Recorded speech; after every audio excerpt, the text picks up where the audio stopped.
E se qualcuno volesse adesso seguire i tuoi passi e dire anch'io voglio andare negli Stati Uniti e aprire un hub creativo, cosa ti sentiresti di dire? Quindi qualcuno che sogna l'America, come si diceva, deve andare un po' più con i piedi per terra? No, io infatti pensando alle fette di salame sugli occhi, no, tienili sugli occhi, cioè sogna, fallo, non pensarci troppo. Cioè, mi metterei con altre persone di talento, quello è la cosa che vedo che in America fa la differenza fra chi ha successo e chi no.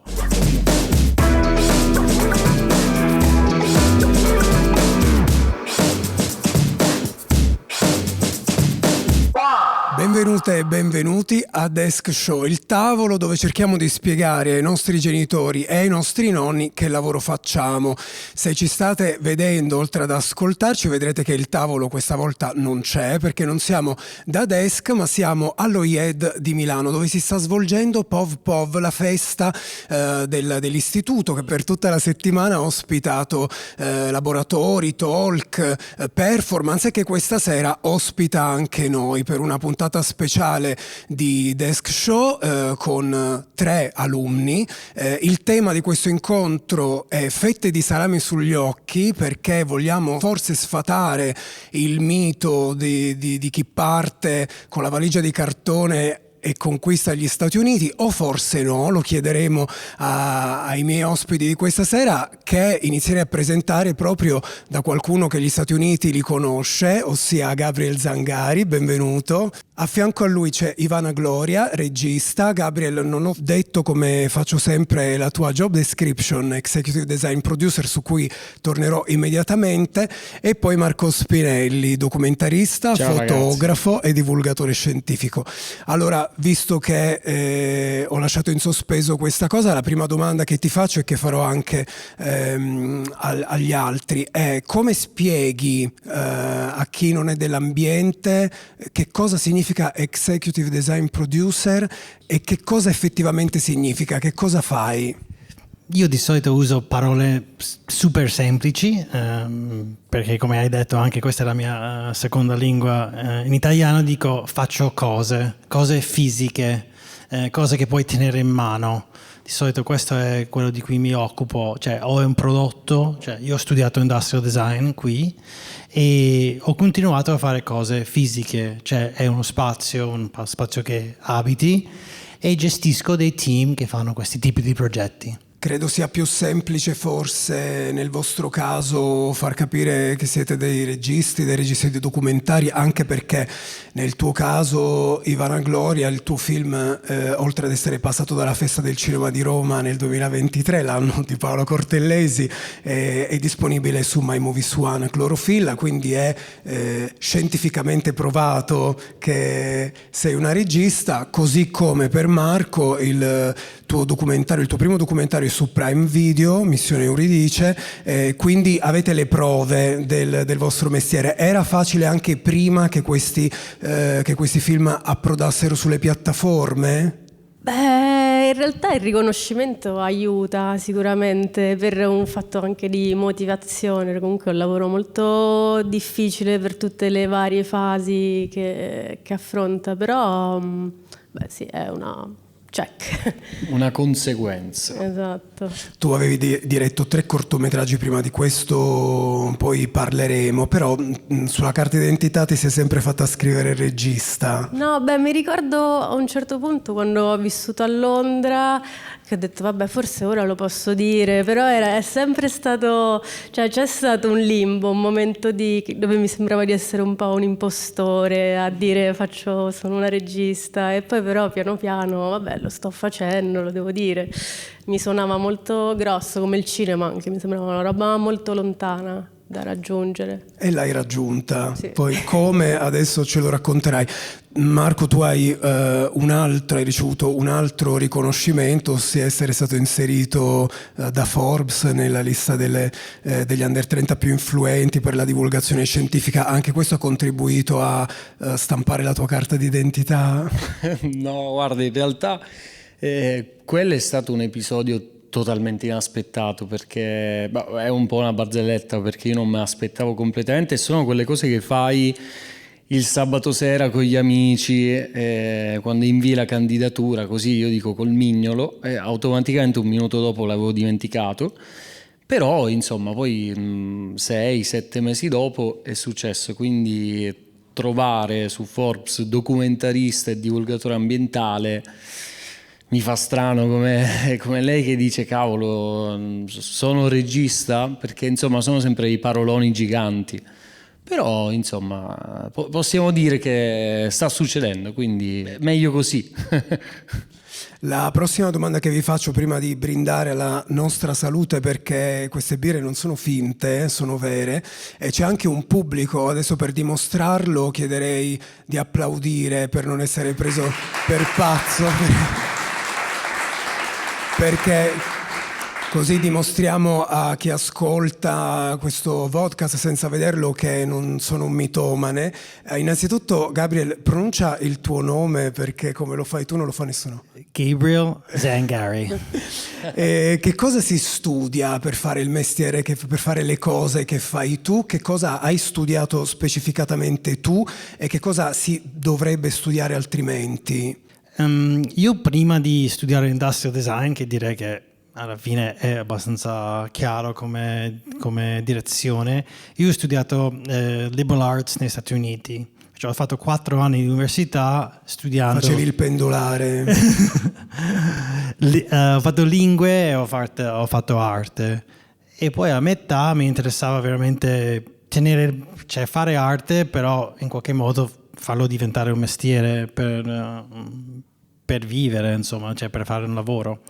E allora io direi che comunque per fare il mio mestiere, comunque design o architettura sono assolutamente le cose migliori da studiare, ma anche antropologia, cioè le persone alla fine, come usano gli oggetti. Ai tempi si parlava di ergonomia, ma era veramente per capire la gente come pensavano psicologicamente, come usavano gli oggetti, come vivono nello spazio. E da lì credo che per qualsiasi tipo di design è la chiave. I designer migliori, immagino anche i registi migliori, sono quelli che capiscono la mente delle persone. Ma da, tra virgolette, piccolo, quando eri piccolo, dicevi da grande voglio fare l'executive design producer? No, però ci sono... disegnavo tutti i loghi sui muri. Cioè avevo il logo della Coca-Cola, avevo il logo di Anheuser-Busch, che avevo fatto tutto per dettaglio.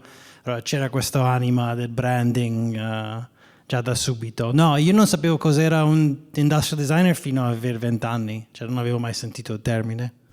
E voi invece sognavate di fare il mestiere che fate adesso o è capitato? E nel vostro caso che cosa avete studiato?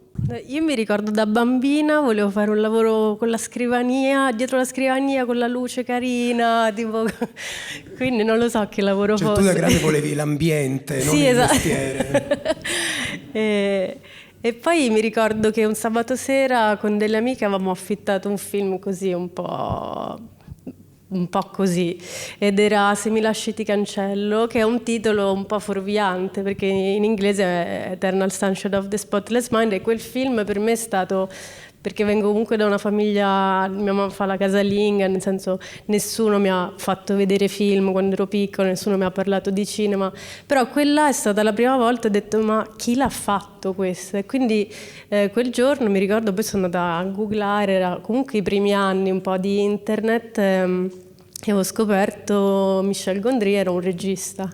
E quella è stata un po' la mia epifania col cinema. Poi era anche un po' un apprendista, perché faceva tutti questi video un po' magici, questi effetti speciali, quindi mi ha fatto appassionare, tant'è che poi ho fatto la tesina delle superiori sugli strumenti del precinema, che comunque avevano un po' la magia come leitmotiv. E il tuo primo corto era in stop motion, giusto? Sì, esatto. Da lì mi è rimasta... Mi ricordo oggi venendo in treno dicevo, cacchio, ma dobbiamo parlare di fallimento, che cosa dirò?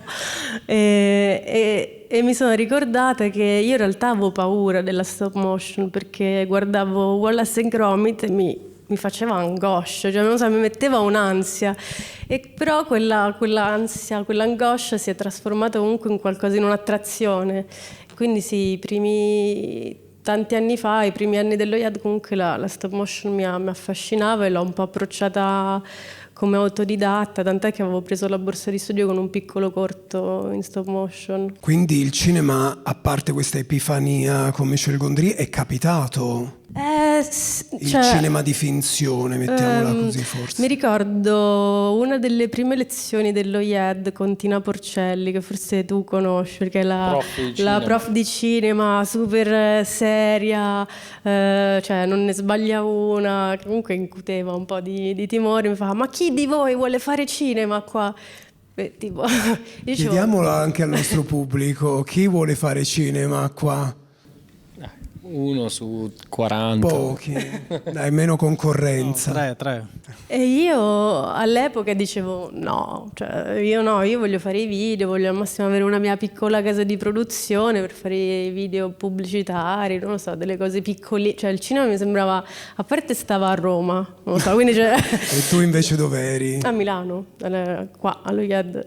E c'era sia una distanza fisica ma anche una distanza di mezzi, non so, mi sembrava una cosa per cui non ci saresti potuto campare innanzitutto, e quindi volevo fare qualcosa di più concreto. E poi però nel corso degli anni, quando poi sono uscita dallo IED, ho iniziato un po' a lavorare, mi sono un po' stufata di varie cose, cioè mi ha un po' stufato dover raccontare per immagini qualcosa che era finalizzato solamente a un prodotto, e quindi sentivo il mio lavoro in qualche modo un po' inutile, cioè perché comunque spendevi tantissime ore, cioè non aveva un'utilità se non quella di vendere qualcosa.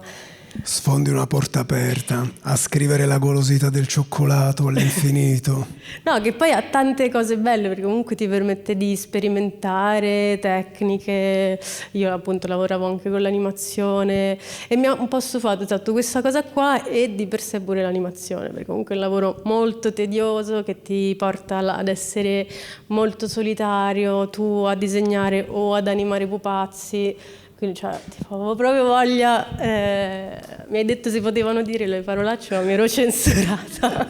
Però hai detto pupazzi, che esatto. Vabbè, per chi fa stop motion sì, però è una cosa che di solito si evita. Sì, no, non ho capito, mi sono distratta, ho visto una persona nel pubblico. Non ti preoccupare, poi ne parliamo dopo. Sì. Prima di lasciarci bere, chiedo anche a Marco che cosa avrebbe voluto fare da piccolo, oltre a finire nell'elenco di Forbes. Ma in realtà è un po' un casino, perché io ho iniziato a fare video quando avevo 10-11 anni, con la videocamera del padre di un mio amico, ci filmavamo in cameretta. Con le tu avevi mini... 10, io non sapevo utilizzarla. L'anno scorso. Tra l'altro è questa qui che ho tatuato, perché è stata la prima videocamera che ho utilizzato, e lui sistemava la camera e premeva rec e ci filmavamo. E poi ho comprato una piccola telecamerina e ho iniziato a filmare le cazzate con gli amici, ecco, diciamo una parolaccia. Però insomma l'obiettivo era raccontare qualcosa, quindi ho veramente cominciato a sperimentare, a fare di tutto, e con l'università, con lo IED, mi si è aperto un mondo, perché il poter raccontare qualcosa di reale attraverso i documentari, che erano un po' sempre stato il mio sogno, perché mio padre mi bombardava a me e mio fratello di documentari sul mare. Noi, ecco, poi si ritorna lì perché siamo cresciuti in mare, il mare in un modo o nell'altro ce lo siamo sempre ritrovato, perché mio fratello è un biologo marino e oggi lavoriamo insieme.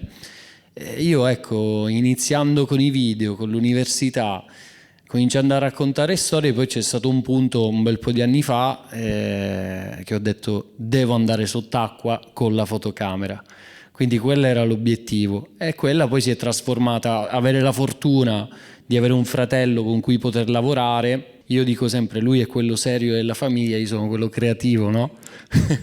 Perché lui è la mente e tu il braccio. Bravissimo, la parte creativa, io sono quello che fa un po' di pazzie, lui è invece la parte istituzionale, soprattutto dal punto di vista scientifico, se si parla di ambiente, se stai facendo divulgazione, non puoi dire cose a caso. Abbiamo unito le forze e oggi siamo felici di fare divulgazione che va oltre i documentari, perché il mio obiettivo è informare e cercare di fare qualcosa di concreto. E entrare poi nella lista del Time. entrare nella lista del Time, esatto. E quindi, insomma, prima sporcarsi le mani e poi documentarlo. Va bene, se non faccio cadere il microfono, beviamo. Facciamo un po' di ASMR. Applauso. Nel frattempo io intrattengo mentre i ragazzi... Allora, tornerei da Gabriel, che forse non ho presentato a dovere, perché mentre ho parlato dei documentari, dei film degli altri sono presenti sulle piattaforme, non ho detto che cosa hai fatto tu, che in questo momento sei un po' il nostro zio d'America, no? Come si dice? Cioè tu hai fondato Salotto a New York, penso che dalla finestra vediate l'Empire State Building, no? Perché dall'altra parte... Noi siamo Williamsburg, ma io non sono l'unico fondatore, siamo un gruppo di cofondatori, siamo un collettivo di creativi italiani che sono tutti a New York. Siamo un gruppo di amici che dopo Covid ha avuto bisogno, ha avuto la voglia di lavorare in un modo più familiare, un lavoro più... perché siamo tutti separati, no? E ognuno fa il suo lavoro. Però ci voleva uno spazio dove potevamo stare insieme, e poi uno spazio per creativi che vengono dall'Italia oppure vogliono presentare qualcosa. Perciò noi abbiamo fatto degli eventi, dei panel un po' come questo, per divertimento, e ha cominciato a crescere molto di più, e siamo stati molto fortunati ad avere gente interessante che viene a New York per tanti motivi, perché comunque la città fa questo, è una città che porta tanta gente, e diamo uno spazio per presentare in modo non commerciale, un modo proprio per l'interesse, per l'amore della creazione, del design. Ma come è andata? Tu ti sei svegliato una mattina, parlavate tra di voi e avete detto ok, affittiamo uno spazio e facciamolo. È andata bene la prima volta? Stiamo parlando no, veramente così. Stiamo parlando di una delle città più ambite del mondo, no? Noi c'eravamo tutti per tanti motivi. Chi ha visto si dice Alien of Extraordinary Talent, perciò ce ne sono tanti di europei ovviamente che sono a New York in questo modo. Chi lavora magari per un'azienda, io lavoravo per uno studio italiano che aveva sede a New York. E sì, cioè io non c'ero la prima versione, era una casa in campagna, proprio in Covid, e c'erano 5 amici che hanno detto prendiamo la casa insieme invece di stare tutti separati. Noi non avevamo il lockdown come qui, eravamo un po' più liberi. Ce lo ricordiamo. Sì, noi abbiamo visto in televisione la prima pagina del New York Times, e allora c'era questa possibilità comunque di fare questa piccola community, diciamo così. Ma lì il mercato degli affitti com'era all'epoca? sempre altissimo, ma in qualche modo riusciamo a farla funzionare. Comunque siamo a Williamsburg, che è una zona ipercreativa. E se qualcuno volesse adesso seguire i tuoi passi e dire anch'io voglio andare negli Stati Uniti e aprire un hub creativo, dato che diciamo il tempo è anche cambiato, cosa ti sentiresti di dire, visto che anche chi studia, lo so che non puoi esagerare, però anche chi studia adesso ha delle difficoltà, no, a stare negli Stati Uniti, quindi qualcuno che sogna l'America, come si diceva, deve andare un po' più con i piedi per terra? No, io infatti pensando alle fette di salame sugli occhi, no, tienili sugli occhi, cioè sogna, fallo, non pensarci troppo. Cioè, mi metterei con altre persone di talento, quello è la cosa che vedo che in America fa la differenza fra chi ha successo e chi no, perché se si trovi con persone che non sono di grandissimo talento a New York non ce la fai. Comunque c'è troppo talento per farcela così, perciò se trovi altre persone di talento, altre persone che vogliono lavorare bene, a quel punto c'è una chance. E la competitività? È molto alta, è altissima, devo dire. E il brutto e il bello di New York, nel senso che lavori con gente molto brava, però devi alzare il tiro anche tu. Fa parte del gioco lì, secondo me. Un altro bello di New York sono i musical, ma ne abbiamo già parlato quando non ci sentiva nessuno. A proposito, in parte anche di questo volevo chiedere, Vanagloria, da qualche settimana il Davide Donatello per la migliore regia è andato a Maura Del Pero, che è una donna ed è la prima donna che ha ritirato quella statuetta. Nel suo discorso di ringraziamento ha detto delle cose che mi sono segnato, che voglio ripeterti per chiederti se la pensi anche tu così. E allargo la domanda a Marco, perché si parla di cinema del reale, no? Quindi di documentari. Ha detto che il cinema del reale non è un cinema minore, è solo un altro modo di raccontare, e io credo che dobbiamo al cinema del reale il fatto che negli ultimi anni ci sia stata una maggiore pluralità di sguardi, più intersezionalità, ha aperto le periferie del sistema. Il cinema era un po' inaccessibile, per esempio una persona come me senza documentari non sarebbe qua, e invece il cinema del reale ha aperto le porte a persone che vengono dalle periferie geografiche, da economie diverse, e anche alle donne. Pensi che sia vero che dobbiamo ai documentari il fatto che adesso ci siano, e quest'anno c'erano candidate 3 registe al Davide Donatello per la regia dei film di finzione e 4 nella categoria del documentario, era una cosa mai successa, ed erano i 70esimi Davide Donatello. Pensi che sia vero che dobbiamo in parte ringraziare i documentari, i cortometraggi che sono forse una tappa obbligatoria, ed è anche questo che ti chiedo, oppure qualcos'altro? Beh, sicuramente, se non ringraziare, comunque il documentario è un mezzo che ti permette di raccontare essendo solamente tu, ti basta una camera, potrebbe anche essere un cellulare se non hai troppi mezzi. Come Marco da piccolo. Esatto, no, io ho appena fatto un piccolo corto con il cellulare, un super DOP Luca Pigazzi, abbiamo fatto questo corto perché c'era il cinema della mia città che stava chiudendo, un cinema storico del 29, ha quasi 96 anni, più vecchio dei David, e quindi volevo immortalare questo posto che non ci cioè domani chiude per sempre, quindi volevo immortalare, però avevamo poco tempo, cioè 0 mezzi, e allora abbiamo usato il cellulare, quindi per tornare al documentario, sì, anche perché per esempio io proprio a New York ho iniziato il mio primo film, che è un documentario che è tuttora in produzione, ed era una cosa che è nata in maniera molto spontanea e distinto, da una sera con l'altra ho iniziato a schiacciare rec su questa camera e ora ho un tot di girato, l'abbiamo montato, mi ha aiutato Chiara Dainese, la montatrice che poi ha montato pure Clorofilla, il mio film, quindi sì, cioè sicuramente il documentario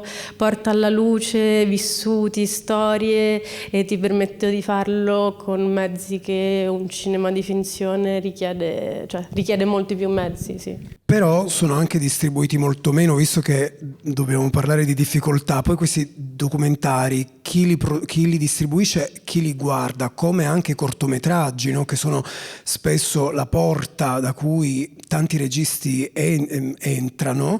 Non è comunque molto faticoso trovare una distribuzione, trovare dei festival? Tu come sei riuscita ad arrivare al primo film di finzione, al primo lungometraggio?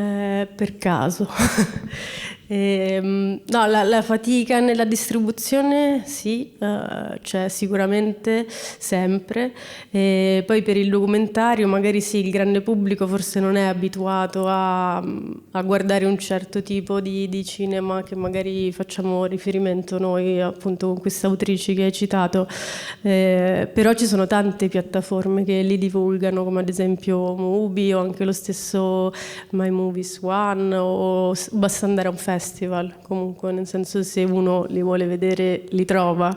Poi che non arrivino a tutti è un altro discorso. C'è da dire che siccome poi la cosa di cui mi occupo in parte per la maggior parte del tempo, veramente ci sono tantissimi festival in praticamente tutta Italia, quasi tutte le città d'Italia. Poi ovviamente i calendari sono diversi, però è vero che i festival aiutano molto. Ma invece tu, Marco, vuoi fare il percorso al contrario e quindi approdare adesso al cinema di finzione dopo essere passato? No, assolutamente no, anche perché secondo me il documentario soprattutto negli ultimi 5-8 anni attraverso anche le piattaforme streaming è diventato puro intrattenimento, cioè i documentari oggi sono film. Io poi ho una mia considerazione anche esagerata del documentario, cioè amo il cinema e probabilmente ho anche iniziato a fare documentari cercando di metterci dentro le emozioni che ti può dare il cinema, però è anche vero che il documentario non lo puoi inventare, nel senso che facevo questa conversazione qualche giorno fa con un amico e si parlava di intelligenza artificiale che sta entrando sempre di più nel mondo del cinema, no? E dicevamo, cavolo, i documentari non possono essere sostituiti perché sono talmente reali quelle storie che vai a raccontare che per quanto si possano avere le macchine per fare qualcosa di nuovo, tu una storia di una persona non la puoi inventare, o comunque le emozioni che ti dà una persona in un'intervista o comunque banalmente un'immagine reale, quindi non scritta, non finta, secondo me è difficile da sostituire con qualcosa di finto. Ma ti è capitato di avere ore e ore di girato, poi anche in delle condizioni non felicissime, no? Visto che a volte giri anche sott'acqua, quindi avere ore e ore di girato, essere stato lì a inquadrare per ore e ore e poi buttare tutto perché non... La mia vita negli ultimi 5 mesi è esattamente quello che hai appena detto, perché ho lavorato, anzi ho chiuso questo nuovo documentario che presenterò tra pochissimo qui a Milano e avevo una quantità di girato infinita. Credo di aver trascorso un mese solo per guardare tutto il girato. Poi fa un po' male perché da quelle ore tiri fuori quei 50-60 minuti, però fa parte del gioco, anche perché nei documentari ti ritrovi a girare molto di più rispetto al cinema, non te lo puoi permettere, ci sono dei costi. Magari nel documentario, come diceva Ivana, ti ritrovi anche in un giorno tu solo con la camera e hai davanti qualcosa di incredibile che porti a casa. Però ecco, anche la possibilità di mettere dentro una ripresa sporca, una ripresa fatta con un telefono, io lo dico perché il documentario su cui ho lavorato c'è dentro di tutto ed era qualcosa che in passato un po' mi faceva paura, però in realtà è sempre il contenuto poi che fa parlare. Per me il documentario oggi ha un valore infinito e spero che possa crescere sempre di più, perché già vedere 3 candidati fa notizia, fa parlare. Sì, non dovrebbe, ma lo fa. È capitato anche a te di dover buttare ore e ore di girato? Che poi ore e ore di girato uguale soldi. Buttare no, però è naturale che ci sia una scelta da fare quando monti e devi buttare anche le cose a cui sei legato. Infatti è molto buono lavorare con un montatore che è esterno, che non è affezionato a quel girato per X motivi, e quindi quella cosa poi aiuta a prendere la decisione giusta. Ecco, nel tuo caso poi avevi una squadra larga, parlo di Clorofilla, no? Anche la sceneggiatura ti era arrivata. Come hai gestito al tuo film d'esordio una schiera di teste? Tagliandole tutte. È stato comunque molto overwhelming all'inizio, perché comunque la vita di un regista comunque passa dall'essere a casa da solo a scrivere, a fare, anzi ora vorrei andare da loro, da salotto. Esatto, e poi non lo so, e poi si espande all'improvviso, quindi sì, all'inizio non l'avevo mai fatto, se non per delle giornate piccole. Ero stata su set molto grandi perché a volte faccio l'assistente a Floria Sigismondi, che è una regista fichissima, di cui tra l'altro l'ho conosciuta perché un professore me ne aveva parlato quello IED, ci aveva fatto vedere tutti i suoi videoclip, perché ha fatto videoclip per David Bowie, sì, White Stripes, Manson, sì, Justin Timberlake, nomina qualcuno, c'è, e quindi Cristina Aguilera. Esatto, quando sono sui suoi set comunque erano molto più grandi del mio film. Quindi, e poi ed erano dei videoclip, erano degli spot pubblicitari, un cortometraggio di moda per Gucci, quindi che in qualche modo ero abituato, perché poi essendo proprio la sua assistente mi sembrava quasi di essere la regista ma senza responsabilità, perché ero la sua ombra, e quindi diciamo quello mi ha aiutato tanto. Oppure a volte disegno storyboard per la moda sempre su eventi giganti, e quindi diciamo le troupe, non so, le avevo vissute in qualche modo. Però doverle dirigere poi è tutto un altro discorso. Credo che al prossimo film farò sicuramente meglio, però sì, nel senso, tu poi comunque hai i tuoi capi reparto, non è che devi parlare con tutti, quindi diciamo ognuno ha il suo ruolo e gestisci tutto. È stato abbastanza faticoso perché avevamo pochissimo tempo ed è stato tutto super shrinkato, però ce l'abbiamo fatta. Hai parlato di una grande, di molte esperienze di Londra e anche degli Stati Uniti, di gavetta. Ti faccio una domanda forse un po' compromettente. Quando si parla di soldi... Non ho ancora tirato. No, questo ce lo facciamo dopo. Quelle di dopo saranno ancora più compromettenti. E quando hai capito che effettivamente quello che stavi facendo era diventato un lavoro, poteva diventarlo, c'era una prospettiva di guadagno, oppure hai detto ok, sono economicamente indipendente, se questa indipendenza economica è mai arrivata, perché non lo diamo per scontato? No, infatti me lo sto chiedendo tuttora, perché comunque quello che pensavo allo IED, ma col cinema ci si campa, cioè in realtà no, nel senso, a meno che sfondi veramente il lunario, però è molto faticoso, almeno per il mio caso. Le 3 mani alzate sono avvisate.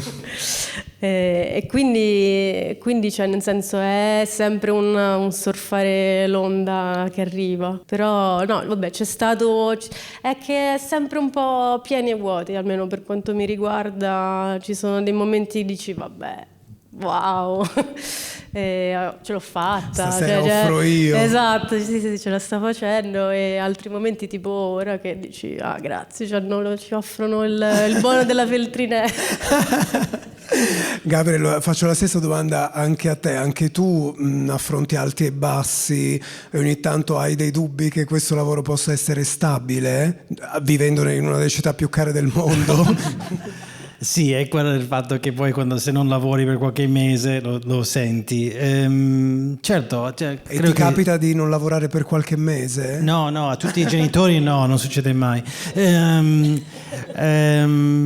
Però sì, certo ci sono alti e bassi, cioè questo è naturale, fa parte di tutti questi mestieri, anche in qualità forse lo sento di più, non solo economicamente, ci sono periodi in cui stai facendo un lavoro che ti piace, che ti dà tante soddisfazione, altri periodi in cui fai quello che c'è, oppure non è proprio il progetto che hai sempre sognato. Però è bello lavorare sui progetti, quello sì, perché sai che prima o poi finisce. Cioè, questo ciclo in effetti a me anche piace. All'inizio c'è grandissima energia, sono sempre contentissimo, ricerca, anche se è un progetto stupido di un oggetto che non interessa a nessuno. All'inizio hai questo, non so, quasi innamoramento, poi dopo un po' di stufi e poi e sono pronto per il prossimo. L'innamoramento è per il preventivo. No, non è quello è proprio di trovare qualcosa di nuovo, assolutamente, quella è la parte più bella di questo mestiere. Poi la parte economica viene dopo. Sono stato fortunato che ho trovato lavoro e comunque io lavoro un po' più nel commerciale rispetto a loro, anzi io vi guardo con grande ammirazione. Io ho lavorato per aziende anche multinazionali, perciò c'erano progetti grandi, era sempre abbastanza costante. Marco, faccio la stessa domanda anche a te, ma aggiungo un pezzo, perché tu hai abbandonato questa città che è Milano per tornare a vivere in Sicilia. Come hai affrontato questa cosa e quanto costa meno la Sicilia? È più facile essere precari in Sicilia? Se te lo dico domani torni in Sicilia con me. Io sono cresciuto a Brindisi, credo che... Ecco, no, ma in realtà io ho lasciato Milano dopo circa 9 anni e mezzo, quasi 10. Ma l'hai vissuto come un fallimento o l'hai scelto? No, assolutamente no, perché più che altro con il lavoro che faccio, io lavoro davvero tanto con il mare, c'è poco da dire, quindi ancora a Milano io non l'ho trovato, quindi dopo anche se lo millantano. Anche l'idroscalo, i navi, ci abbiamo provato in tutti i modi, però dopo un po' ho detto ragazzi forse è tempo di andare giù. No, ma in realtà non è, ecco, la scelta non è quella, ma perché mi sposto tantissimo, quindi non avevo più l'obbligo di dover stare in questa città, anche se ammetto che dopo 1 anno e mezzo mi mancano molte cose, ma banalmente sia perché ho costruito la mia vita qua, sia per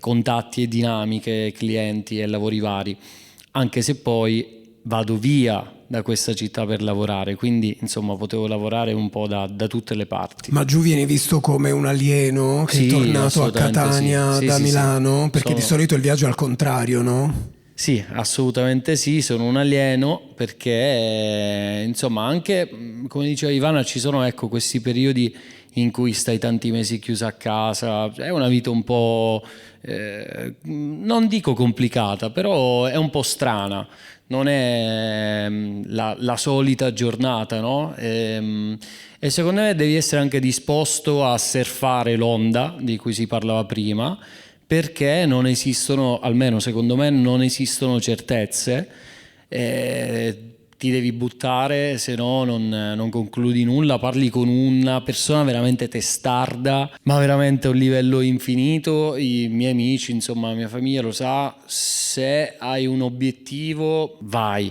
Perché io purtroppo sono cresciuto in Sicilia, dove quando da piccolino dicevo vorrei fare i documentari, vorrei fare i video, voglio raccontare cose, tutti ti rispondevano sì, ma che lavoro vuoi fare?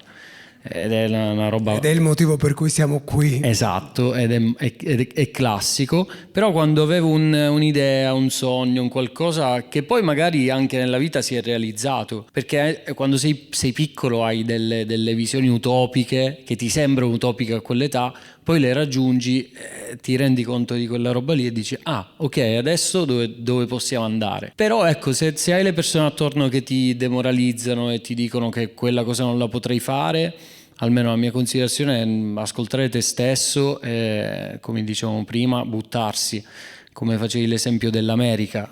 Se viviamo di questo non lo posso fare, questo è impossibile, lì non ci potrò arrivare mai, resti lì chiuso nella stanzetta a non fare nulla, secondo me. Poi è anche vero che comunque bisogna provare, e se non fai non hai quella benedetta conseguenza che ti fa dire ok, ho sbagliato, lo faccio ancora meglio, oppure ci sono riuscito ma voglio fare di più. Quindi siamo sempre sull'onda, anche se io non surfo e sto sott'acqua, però sull'onda. Allora, secondo me lo invidio tantissimo perché non posso andare sott'acqua, cioè tipo un problema al naso e tipo sverrei, cioè. Vabbè, puoi sempre guardare i suoi film su Prime Video. Su queste belle parole, come direbbe Nino Frassica, direi che possiamo passare alla nostra rubrica di sport che tanto aspettavi.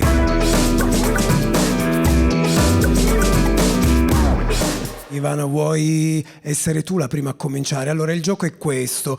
Adesso passatemi una di quelle palline. Dovrete lanciare la pallina nel bicchiere meno vicino a voi. Ecco, facciamo così.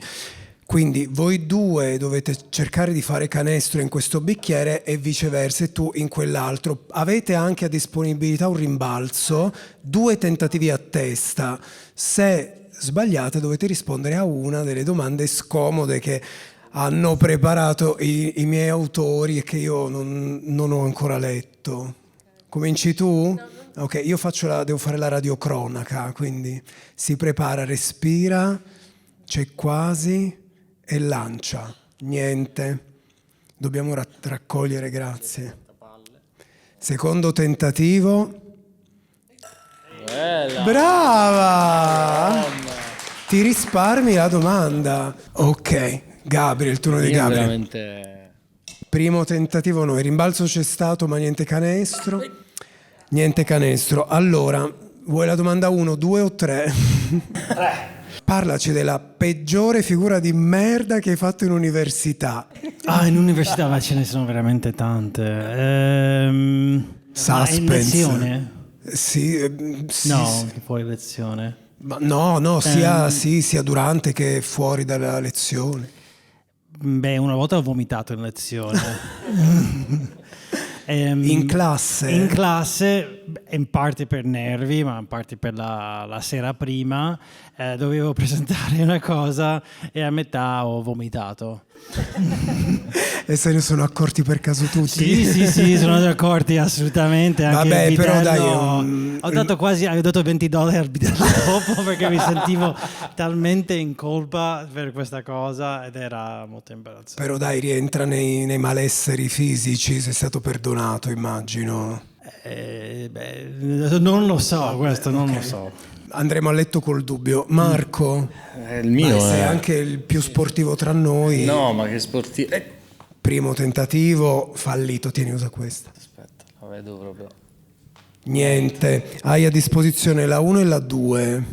Ve le faccio scegliere perché di solito vengono pescate. Facciamo, dai, la 1. Ci sono, attenzione, questa è cattiva, ci sono stati compagni di classe più bravi di te che hanno avuto meno successo? Questo è da stronzi, davvero.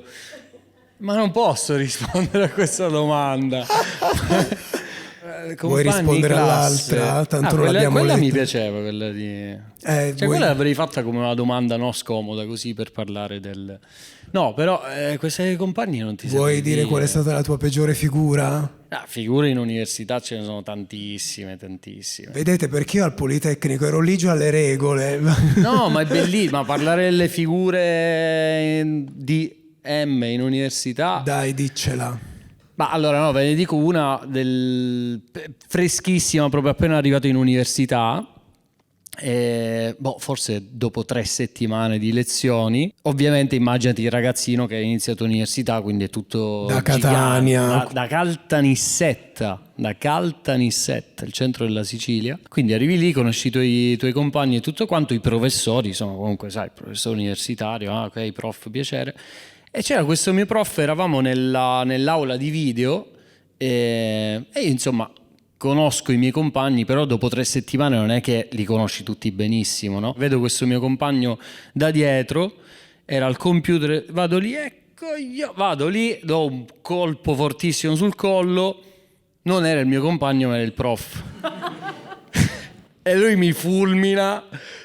E dico, prof, e poi infatti sta roba è durata per 3 anni perché ce la siamo portata... Gli dovevi dare anche tu $20 Sì, come... sì. Vabbè, comunque io ho avuto una compagna che ha creduto per il primo anno di università che io fossi veneto e che mi chiamassi Fonton.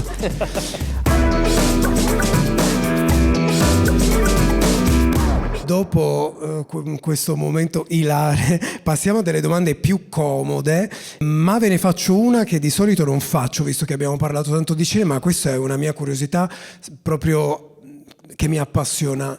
Voglio cominciare da te, ti sei mai addormentata al cinema? Certo.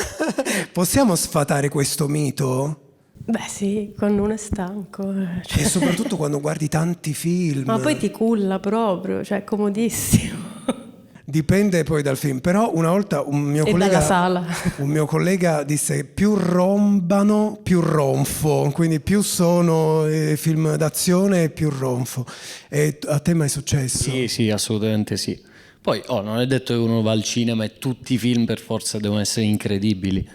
A volte vai al cinema anche a vedere, insomma, una roba... Delle sciocchezze. Ma sì, così per dormire un po' più comodo. A te è successo? Io sono un uomo di mezza età, sono più film in cui pochi film in cui sono sveglio tutto il tempo. E a teatro ti addormenti? No, a teatro cerco di fare il bravo. Ok. No. Quello con costo il biglietto, no. Allora faccio le vere domande comode. Partiamo sempre da te. Credo che qui la risposta sia univoca per tutti. Adesso vi metto davanti a una scelta, vi darò 2 opzioni, dovete per forza scegliere una cosa, non la condizione in cui vivete adesso, quella che preferireste. Capirete dalla prima domanda: posto fisso o partita IVA? Partita IVA, no, posto fisso. No? Posso dire tipo il posto fisso è morto? Una frase così, non so. Sì, questo brutto, è quello che diciamo brutto, alla brutto, prossima generazione. Brutto. Sei d'accordo, Ivana? No, in realtà io lo vorrei, cioè sarebbe... Per non avere quei mesi di surf, no? Tu? No, partita IVA. Ah beh, Sì. un po' e un po'. Io non partecipo, ma ho il dubbio come Meryl Streep. Laurea magistrale o gavetta? Che chiederlo in università è anche un devi po'... fare tutte e due. Cioè, la laurea Il problema è che se le fai tutte e due lo stipendio ti arriva a 30 anni. Infatti è così. Però comunque devi fare tutte e due, perché comunque fai la scuola e non è abbastanza, giusto per farti entrare, e poi c'è tanto da imparare dopo. Sei d'accordo? Beh sì, perché comunque io ci avevo provato a fare finta che ero già pronta. Studiata. Però comunque non è che ti lasciano fuori, ti trattano comunque, no. Cioè è per forza così, non è che... Anche tu? Non lo so, perché secondo me oggi sono cambiati completamente i tempi e vedo anche ragazzini che sono a un livello incredibile, magari senza aver studiato nulla, anche perché internet adesso ti dà accesso a qualsiasi roba davvero. Poi anche per il percorso che ho fatto io, la formazione quando studi è un'altra storia, hai completamente un'altra formazione, però non sono né di là né, cioè, secondo me è una via di mezzo. Non credo che sia impossibile per un ragazzo anche senza un percorso di studi arrivare a determinati obiettivi, perché ne conosco tanti. Certo, sì, poi ovviamente dipende anche molto dai Ma lavori. ne conosco alcuni eclatanti. Un chirurgo forse farebbe fatica. Un chirurgo è un po' un problema. Allora, fate dei lavori molto diversi, all'atto pratico completamente diversi, ma vi chiedo, lavorate in silenzio o con la musica? Tu prima dicevi che senti le riunioni di team su Teams degli altri.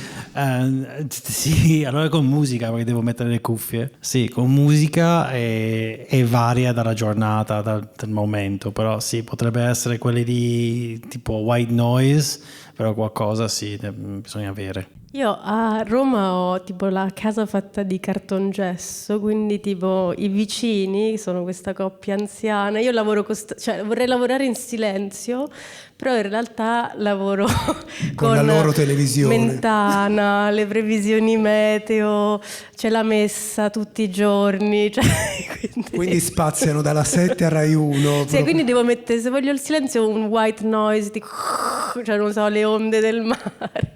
Di questo parleremo dopo, perché devi chiamare un cartongessista. Ti spiego come fare, perché l'ho fatto anch'io. Tu?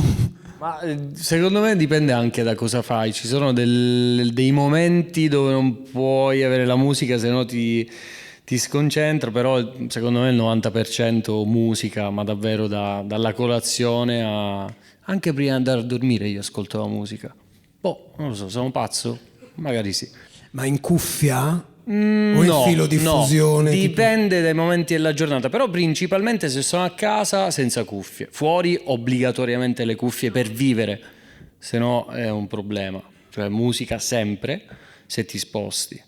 Però a casa senza, insomma, se è una cassa, gli altoparlanti, ma prima di andare a dormire a volte col telefono. E a volte mi sveglio che c'è ancora la musica che va, perché è finita la... Anche a me succede, sì. Ma perché prendo degli ipnotici per dormire. Allora questa la faccio solo perché c'è uno statunitense tra noi, in realtà non l'ho fatto un'altra volta.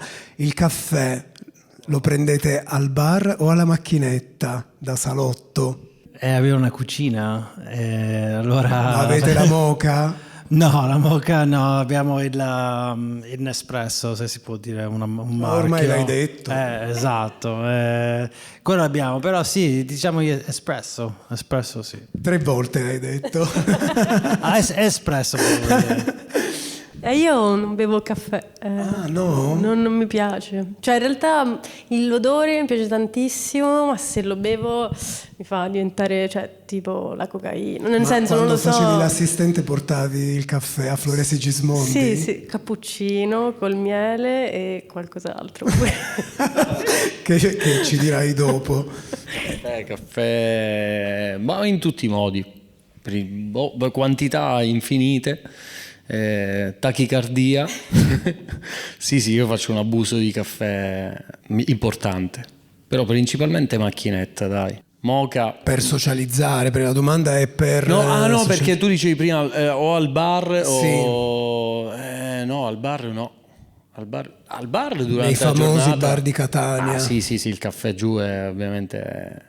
Lo devi offrire tipo a 10 persone, non puoi prenderlo da solo, capito? Quindi se no si arrabbiano. Però fate a turno. Sì, a turno. Infatti, poi dal bar da noi non c'è, cioè, fa schifo. E io mi sento sempre una millantatrice quando devo chiedere a qualcuno ma ci vediamo per un caffè, che poi io non lo berrò mai. E che cosa bevi di solito? Io ho bevuto bibite gassate, stavo per dire anche io, ma bibite gassate in discoteca per anni e poi mi sono convertito, ho iniziato a bere alcol. Vabbè, anche acqua, un succo, una spremuta, non so, dipende. Va bene, però adesso abbiamo la birra. Io vi ringrazio per essere stati con me, grazie a Gabriel Zangari, grazie a Ivana Gloria, grazie a Marco Spinelli, grazie a questo pubblico che adesso dimostrerà di nuovo di esserci. Grazie anche a voi per essere arrivati fino alla fine di questa puntata. Abbasserò la testa perché oggi i ringraziamenti sono tanti, anche a birrificio War.mov per le riprese, Point House per l'arredo, lo IED di Milano ovviamente e IED Alumni. Grazie mille.